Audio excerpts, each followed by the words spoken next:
বর্ষাকালে বৃষ্টির দিনে মানে গ্রামের লোকেদের মাছ না কিনলেই চলে ধরতে গেলে। তো বর্ষায় বৃষ্টিতে জমে নেই, তো আমাদের একটা ছোট্ট পুকুর ছিল, এখানে প্রচুর জল হয়েছে আর প্রচুর মাছও এসেছে।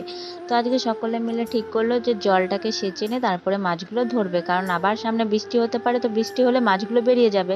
তো এখানে মোটর সেট করে নিয়ে বাবা, মা, ভাই, দাদা, মানে বাড়িতে যারা যারা ছিল সকলেই, আরো পাড়ার মানুষও এসে নিয়ে এখানে নেমে পড়েছে।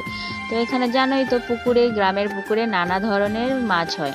এখানে বড় মাছ পাবে না, কিন্তু ছোট অনেক ধরনের মাছই পাওয়া যায়। তো এখান থেকে ভালো ভালো মাছই পেয়েছি, জিওল, মাগুর, ট্যাংরা, ডারকা, আরো অনেক ধরনের মাছ, অত নাম জানি না, যতটুকু জানি জানি বললাম। তো এখানে আমার ডিউটি হচ্ছে গামলা, বালতি এসব দেওয়ার, এগুলো দিতে দিতে তো আমার ঘেমের অবস্থা টাইট হয়ে গেছে। আর এখানে আমি, কাকিমা আর বোন মিলে বাছতে শুরু করেছি, দেখো কত ডারকা মাছ।